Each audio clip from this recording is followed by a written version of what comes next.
Bonjour et bienvenue dans cette vidéo. Je suis très heureuse de te retrouver pour aborder un sujet que j'adore.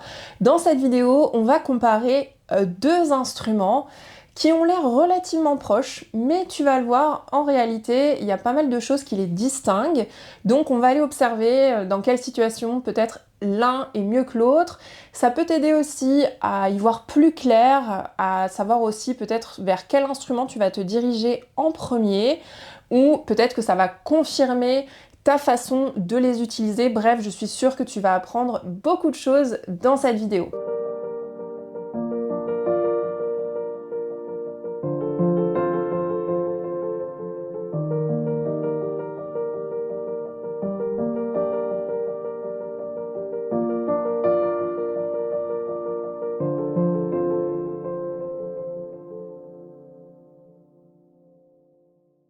Avant de rentrer dans le vif du sujet, je me présente rapidement. Je m'appelle Clélia Félix et je suis la fondatrice de l'Art du Son, la plateforme en ligne sur les thérapies sonores et la sonothérapie en particulier.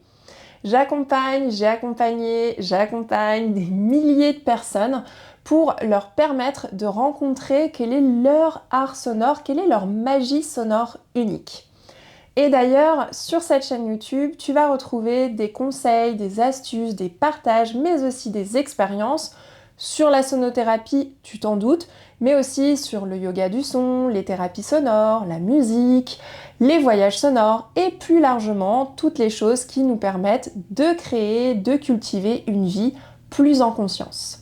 Alors si ces sujets t'intéressent, que tu apprécies la douceur, l'expertise, la passion et l'inspiration, tu es au bon endroit. Je t'invite à t'abonner à la chaîne pour pouvoir recevoir tous les contenus que je vais te proposer sur ces sujets. Alors c'est parti, dans cette vidéo, nous allons comparer le tube allophone en métal, celui-ci,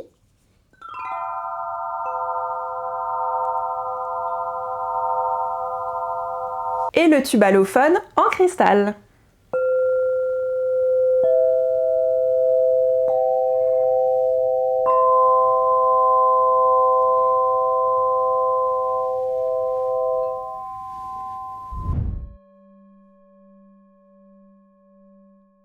Donc d'abord, on va présenter rapidement en quoi consistent ces deux instruments. Tous les deux sont des instruments avec des tubes qui sont attachés à une structure. Le tube allophone en métal propose des tubes en métal et le tube allophone en cristal va lui proposer des tubes en cristal. Jusque-là, tout va bien.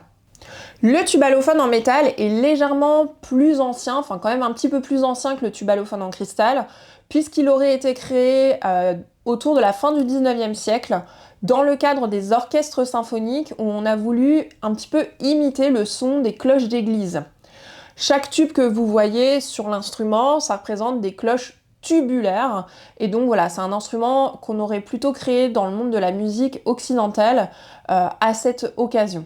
Là où le tube allophone en cristal, lui, est relativement plus récent puisque il est de l'époque de la fin du XXe siècle, entre les années 70 et 90, de manière, on n'a pas vraiment une histoire linéaire, mais on trouve de la recherche expérimentale sur cet instrument-là et la création de cet instrument-là à travers le Canada, les États-Unis, l'Europe, de manière assez concomitante, on va dire, entre les années 70 et 90. C'est quand même une belle période de temps, mais on trouve voilà, différents noms de personnes qui ont contribué à la création de cet instrument.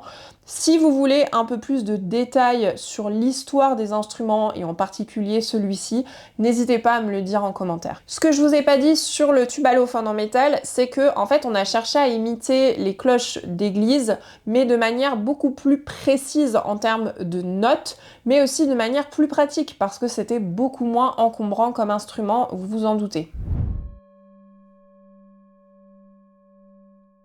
Ensuite, on continue la comparaison avec le nombre de notes. Alors là, entre le tube allophone en métal ou en cristal, c'est un petit peu pareil dans le sens où pour les deux instruments, on va trouver des versions avec 5 notes, 6, donc 5 tubes, 6 tubes, 7 tubes, 11 tubes, 9, 8 tubes. Voilà, il y a différentes versions, donc ça c'est pareil pour les deux.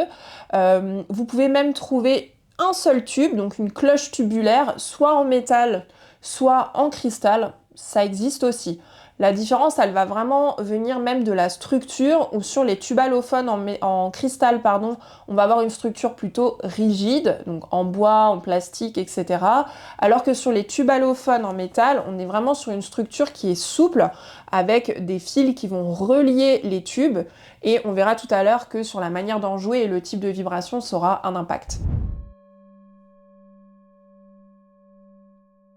D'ailleurs, on va en parler maintenant. Une des grandes différences entre ces deux instruments, c'est la maniabilité.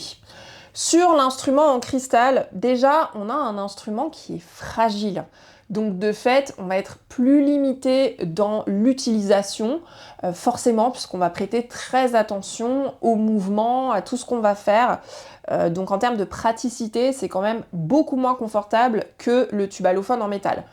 Le tube allophone en métal, moi, j'ai parcouru littéralement la planète avec. Pour la petite histoire, j'ai commencé à travailler en sonothérapie avec cet instrument. C'était vraiment mon instrument de prédilection, bien avant les bols, et je l'ai emmené partout avec moi dans mes voyages, parce qu'il faut savoir qu'on peut le rouler et le mettre dans une petite housse de transport. Et je l'ai littéralement trimballé sur mon dos à travers le monde, dans les voyages, les stages que j'organisais un petit peu partout en France et aussi dans le monde. Et vraiment, c'est très très très pratique, très maniable. Finalement, c'est fragile de manière, d'une certaine façon, comme tout objet, mais c'est relativement robuste. Là où sur l'harpe, le tube allophone en cristal, pardon, on a quelque chose qui est quand même très fragile. Et ça va se ressentir aussi dans la maniabilité de l'objet, puisque sur le tube allophone en métal, on va avoir un objet qu'on peut vraiment faire bouger de cette façon-là, donc ça va avoir un effet sonore bien particulier, mais aussi on peut le faire tourner. J'essaierai de vous retrouver une vidéo où on me voit le faire tourner tout autour de moi, comme ça, de cette façon-là, pendant les voyages sonores. Je suis pas sûre que j'ai une vidéo, mais où en gros je tiens le tube allophone comme ça, et ça crée aussi un effet sonore et vibratoire bien particulier, chose que vous ne pouvez pas faire avec un tube allophone en cristal, on s'entend. Avec celui-ci, quand vous allez le faire tourner, vous pouvez le faire tourner à 360 degrés, tourner avec l'instrument de manière assez rapide même, et ça crée une sorte d'effet Doppler, un son assez hypnotique, très particulier, et même quand vous allez frapper l'instrument, peut-être que là vous allez l'entendre, quand vous bougez l'instrument comme ceci, ça a aussi un effet sonore.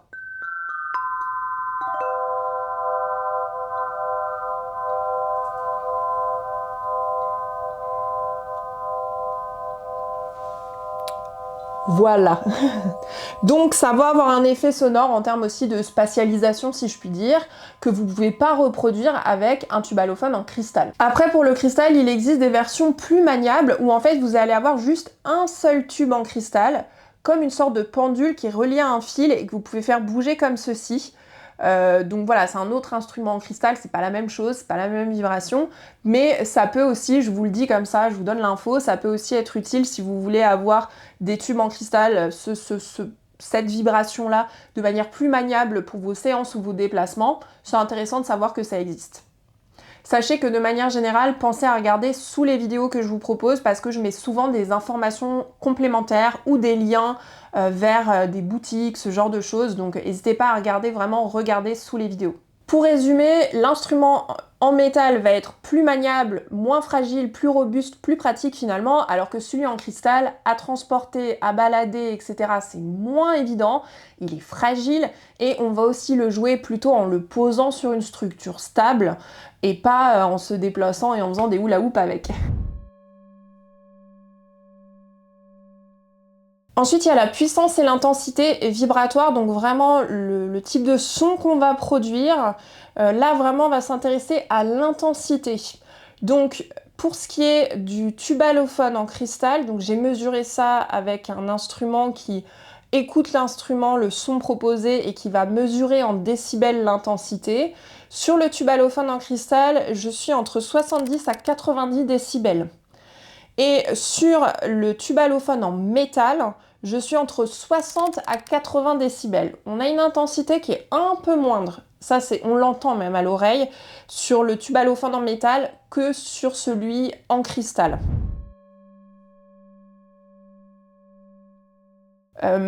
Il y a aussi qu'en termes de qualité sonore, donc là on va aborder les types de sons possibles.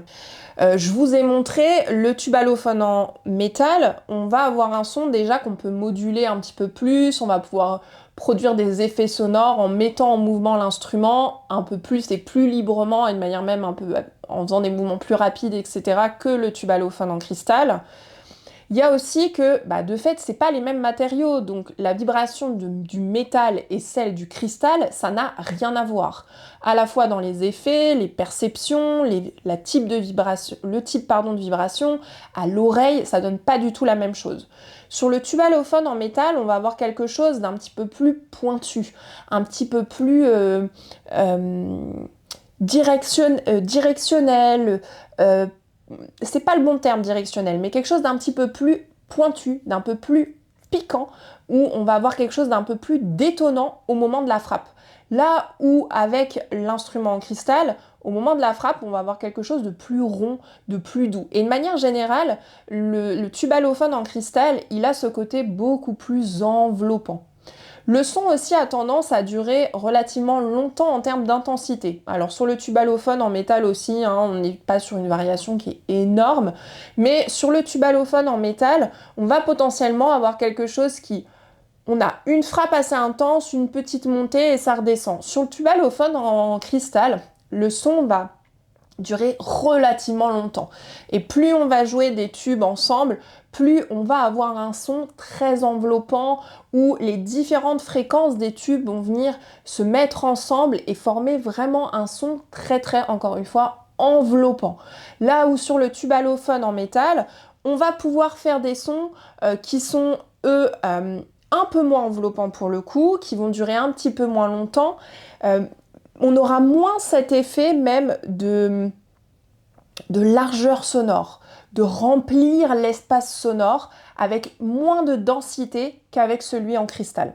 Sur celui en métal, en revanche, on va pouvoir faire des choses qu'on ne peut pas faire avec celui en cristal. Sur celui en métal, on va pouvoir faire des sons on va pouvoir faire des gammes, par exemple, c'est-à-dire de vraiment avoir des notes qu'on va jouer les unes après les autres.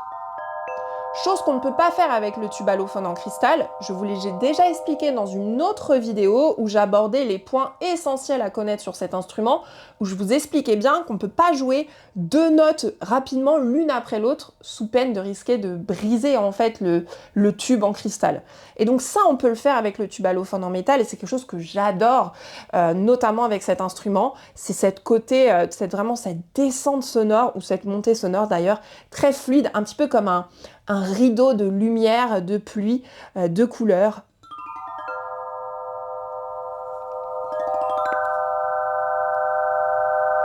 Et ça, c'est quelque chose qu'on va pas, merci beaucoup, qu'on va pas pouvoir produire avec le tube allophone en cristal. Donc, le tube allophone en métal, il a un peu tendance un peu plus à venir éveiller des choses, il a un côté un peu plus pop, un peu plus pétillant, là où le tube allophone en cristal, il a quelque chose de plus doux, de plus moelleux, de plus cotonneux dans ses sonorités. Enfin, ce que j'essaie de vous dire, c'est que sur le tube allophone en métal, on va avoir tendance à mieux distinguer en fait chacune des fréquences, là où avec celui en cristal, on va avoir des sons qui se mélangent un petit peu plus au moment où on va les jouer et les superposer ensemble. Encore une fois, ce sont des choses qui sont relativement subtiles, mais qui méritent quand même d'être notées et d'être spécifiées. Donc pour résumer, pour que ça soit bien clair pour vous, d'un côté, le tube allophone en métal, de l'autre, celui en cristal. Le métal est relativement plus maniable, plus pratique, moins fragile, il va permettre de jouer des mélodies davantage que l'instrument en cristal où lui, on va être beaucoup plus limité en termes de mélodie. On va plutôt jouer des sons qui sont enveloppants, continus et qui vont créer comme une nappe, une vague sonore, une densité sonore qui va venir nous envelopper, un cocon sonore. On va moins pouvoir faire de mélodie, comme je l'ai expliqué. Maintenant, en termes de puissance vibratoire, je vous invite à regarder mes autres vidéos sur la harpe en cristal, sur le tube allophone en cristal, pardon, pour que vous puissiez vous rendre compte par vous-même de la puissance vibratoire de cet instrument. Donc les deux ont des intérêts, mais comme vous l'avez vu, sont pas forcément, c'est pas la même chose, tout simplement. Et ça se ressent aussi dans le coût, c'est la dernière chose qu'on n'a pas abordée. Le tube allophone en métal est un instrument relativement abordable, puisqu'on va en trouver autour de 160, 190 euros, jusqu'à 400 euros potentiellement, donc on est plutôt à quelques centaines d'euros, là où pour le tube allophone en cristal, on va carrément être autour de 2000 euros. Et si vous voyez des tubes allophones en cristal autour de 600 ou 900 euros, posez-vous des questions. Encore une fois, allez regarder ma vidéo sur ce sujet, je vous mets les infos dessous dans la barre d'infos. Voilà, encore une fois, je vais résumer très simplement le tube allophone en métal, plus maniable, moins cher, plus abordable, plus pratique, vous pouvez vous balader avec, des mélodies plus facilement possibles. Et sur l'instrument en cristal, on va avoir quelque chose de plus fragile, mais avec une puissance vibratoire tout autre, mais aussi un tarif qui s'en fait ressentir. N'hésite pas à me dire en commentaire ce que tu as pensé de cette vidéo, est-ce que tu as appris des choses, est-ce qu'il y a encore des questions que tu te poses, je serai ravie de te répondre et potentiellement aussi d'en faire de nouvelles vidéos. Dis-moi aussi si tu as une préférence pour l'un ou pour l'autre, dans quel cadre tu aimerais utiliser l'un ou l'autre, je serai vraiment très heureuse de te lire. Merci encore pour ta belle présence ici, j'espère que cette vidéo t'a apporté plein de lumière, plein d'inspiration et je te dis à très bientôt pour de nouvelles explorations sonores.